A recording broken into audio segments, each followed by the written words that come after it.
Morning. अहिले चाहिँ कति बज्छ हौ? अहिले 5 बजिसकेछ। आज चाहिँ हामी तल मनोकामना मन्दिर जानुपर्ने छ, त्यही भएर अब नुहाउन जाने माथि खुवा अनि नुहाएर आएपछि मन्दिर जान्छौँ मरकाभित्र। फाइनली गाइज हामी चाहिँ मन्दिर जानलाई रेडी भइसक्यौँ। बिहानै नुहाइवरी अनि नुहाएर आएर अब रेडी भइसक्यो। अब चाहिँ हामी निस्किनु लाग्यो। उहाँ हुनुहुन्छ पवित्र म्याडम, यता राम्री राम्री भएर होइन। मलाई पनि देखाइदिनुहोस् न कस्तो छु म। हाम्रो रोजी सानो हेर्नु न, परी जस्तै भएर जान आँट्नु भएको छ। अब के गर्नु, भरे गर्नुहुन्छ होला भनेर ड्रेसअप चाहिँ यस्तै छ हाम्रो, के छैन। अब यस्तै नै हो। By guys. अब हामी भरै अब बाटोतिर कता कता के हुन्छ अब त्यतैतिर होइन भेट्दै गरौँ।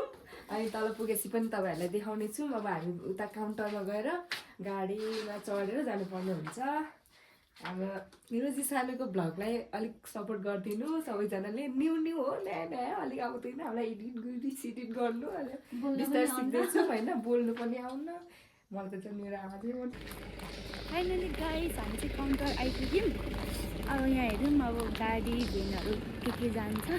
अब कतिखेर पुगिने हो। अघि यतिर चाहिँ मन्दिर चाहिँ पुगिसक्नु पर्यो। हामी चाहिँ यहाँ गाडी कुर्दा वकबाट पनि त्यति भइसक्यो है। जाने भन्छ कतिखेर जाने हो। अनि अब टेम्पोमा जानु भएन, टेम्पो पनि कतिखेर आउने हो। हामी यहाँ वेट गर्दा जाडोले काली मात्रै काली भइसकेको छौँ। घाम पनि खोइ अहिले त कति ढिलो निस्केको भाइ। तातो निस्किसक्नु पर्ने देखेर त अरू बेला त चर्केको निस्किँदैन हौ। गाडीमा भिडियो बन्द भनेको के गाडी गर्दा गर्दा ठिक्क हुने। फाइनली हामी चाहिँ मन्दिर आइपुग्यौँ। अङ्कल लिनु त। हस् थ्याङ्क यू। फर्किनुहुन्छ अहिले कि हामी अब एकछिन पूजा गरेर नि त्यता खोलातिर डुलेर। जाडो गइसक्यो। हामी चाहिँ अब तल पूजा गर्नलाई गइरहेको छौँ। हाम्रो सानो यता गइराख्नु भएको छ। मैले पनि ल्याउनु पर्छ रहेछ। जाडो घाम लाग्छ होला भन्ने लाग्थ्यो, लागेन। यहाँ सुरुमा गर्नुपर्छ सानो, यहाँभित्र माथिदेखि सुरुमा तलदेखि होइन, यता तल गएर सुरुमा हात खुट्टाहरू धोएर आउनुपर्छ। आउनुपर्छ क्या। अनि होइन नि, अनि त्यहाँ उयो गर्न लाउँछ। त्यहाँ कति फन्कासम्म घुम्न लाउँछ कि त्यहाँ। अनि त्यो यो धुप बाल्नुपर्छ। अनि तल पण्डितले उयो गरेर हात टिका लगाइदिनुहुन्छ क्या। अनि त्यहाँदेखि अब उयो सबै त्यतातिर के सबै राखेको छ नि, गर्दै जाने। अनि लास्टमा चाहिँ माथिको कति रहेछ थाहा नभएको चाहिँ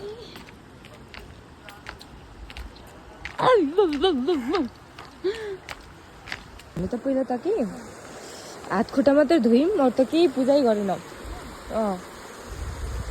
हात खुट्टा धुनु होइन, अनि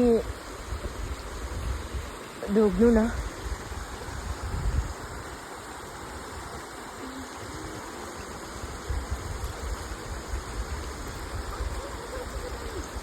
खोलाको पानी खुट्टा पनि।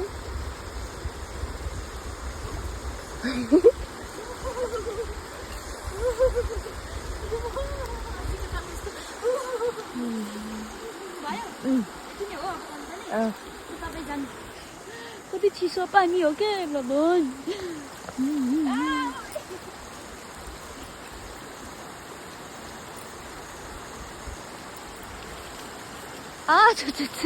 कस्तो चिसो छ नि लास्टै। अब यतादेखि त्यतादेखि अघि आएकोदेखि होइन, उतादेखि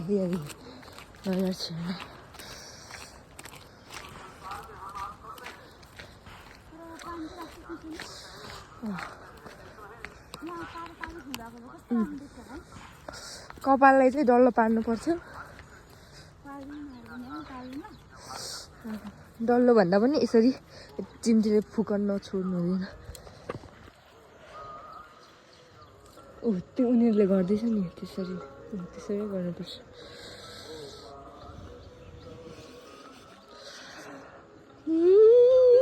कस्तो मलाई ज्याकेट ल्याउनु पर्छ रहेछ। नहुने दिनमै हुँदैन हौ। मेरो त सल त झरेको झरी गर्छ।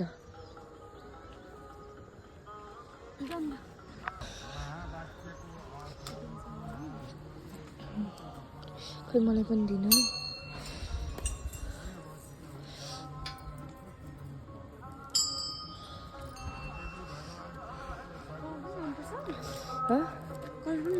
नलाइदिँदा हुन्छ, यहाँ त तल चाहिँ लानुपर्छ। तल चाहिँ त्यसरी उयो गर्दै हिँड्नुपर्छ। तल तल हामी यहाँ म ल्याउँदैसँग त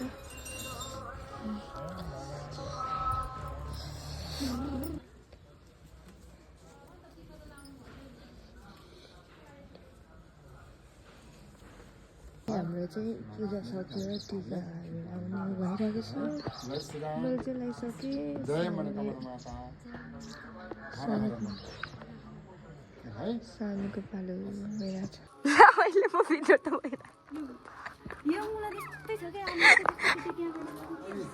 नयाँ नयाँ कला सृजना गर्न सकियोस् है। हुन्छ। आमालाई ठ्याक्क मनमा सम्झिने, आफ्नो कुललाई सम्झिने, आमाको स्वरूपलाई सम्झेर ठ्याक्क गर्ने सबै कुरा राम्रो हुन्छ होइन।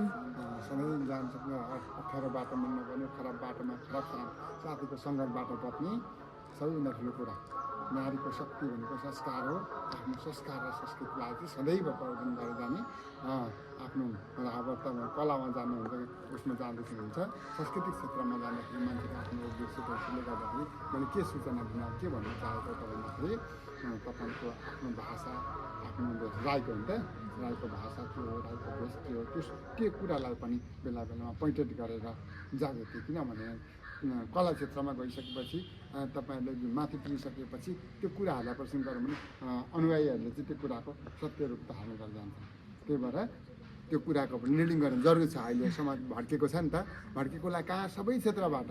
अब यहाँ मनोकामना मन्दिरमा आउँदा मैले के पोइन्ट गरेँ भने अरूले भन्दा फरक कुरा सिकाएँ नि त मैले होइन। चाहिने भनेको त्यही पोइन्ट हो हामीलाई। जल चढाउनु मैले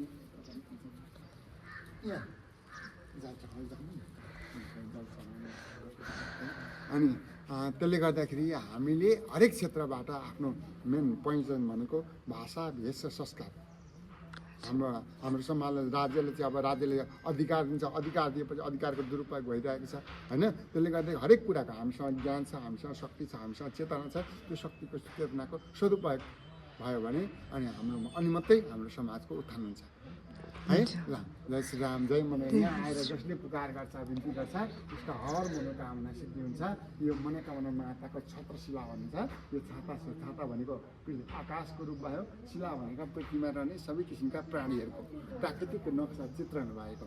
यहाँ हात्ती र सिंह होइन, हात्ती सिंह एक ठाउँमा रहन सक्छ सक्दैन नि होइन, असम्भव होइन। असम्भवलाई पनि ईश्वर भगवानको कृपा भएपछि के हुन्छ त भन्दाखेरि उहाँको इच्छाले असम्भव पनि सम्भव हुन्छ भनेर यहाँ त्यो कुरा देखाइदिनु भएको छ। हरेक कुरालाई धारण गरेर यहाँ हनुमान उडे पर ठोकेर उड्नु भएको, यहाँ आफै बनेको कस्तो बनाएको होइन। यो हनुमान उड्नु भएको कुरा रामायणको कुरा, रामायणमा पर्छ यो कुरा होइन। तर त्यो कथामा भयो, यो प्रमाण भयो। यसरी सम्पूर्ण सृष्टिको एउटा धारणा गर्नुभएको। त्यसले हामी अनेक जाति छौँ, अनेक धर्म छौँ, सक्नुभयो टिका लाग्दा हामी अनेक छौँ, अनेक भएर पनि केवल एउटै हौँ भन्ने भावनालाई हामीले प्रतिबिम्बित गरेर जानुपर्छ।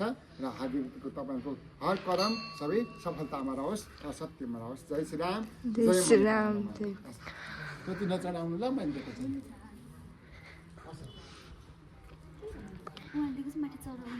नचलाउनु ल भनेको। नचलाउनु भनेको मतलब गएर राखिराख्नु अरे क्या। त्यस्तो अरे। यहाँको पूजा चाहिँ हामीले सकायौँ। अनि अब माथिको तालामा जानुपर्ने छ।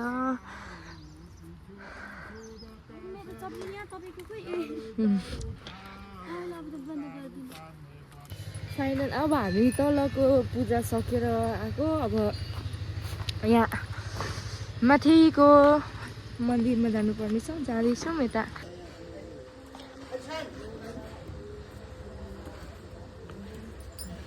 म्याडमजी हो। अनि हामीले चाहिँ के भन्न चाहन्छौँ भने त्यो बिचमा मजाले भिडियो बनाउन पाएन क्या। पूजा गर्ने अब यताउता गर्ने कति पवित्रको मुख जस्तै छ कति धेरै मान्छेहरू पनि हुन्छन् अनि हामी मात्र हुँदैनौँ अनि त्यही भएको कारणले बिचमा चाहिँ अलिक मजाले भिड आएको छैन माइन्ड नगरिदिनु होला यो चाहिँ हजुर पिरो चाहिँ धेरै लगाइदिनु न एक ठाउँमा चाहिँ छिटो लगाइदिनु न काँटा चम्ची पनि ल्याइदिनु ल अनि बल्ल भर्खर घाम निस्केर कस्तो चिसो भएर थियो अब त घाम निस्केर त्यस्तो चिसो चाहिँ छैन अनि यो चाहिँ के हो यो चाहिँ वृद्धाश्रम हो कि वाट इज दिस यो मलाई फाइनल्ली गाइज हामी रुम पनि आइपुगिसक्यौँ तब चाहिँ राम्रो भिडियो बनाउनु पाइनँ किनभने चार्ज पनि थिएन नि त फोनमा त्यही भएर भिडियो पनि बनाउनु पाइनँ भर्खर आइपुग्यौँ हामी रुममा बिहानदेखि गएको अहिले कति बजिसक्यो 1-2 बज्नु लागेछ thanks for watching finally guys हामी रुम पनि आइपुगिसक्यौँ तब चाहिँ राम्रो भिडियो बनाउनु पाइनँ किनभने चार्ज पनि थिएन नि त फोनमा त्यही भएर भिडियो पनि बनाउनु पाइनँ भर्खर आइपुग्यौँ हामी रुममा बिहानदेखि गएको अहिले कति बजिसक्यो 1-2 बज्नु लागेछ थ्याङ्क्स फर वाचिङ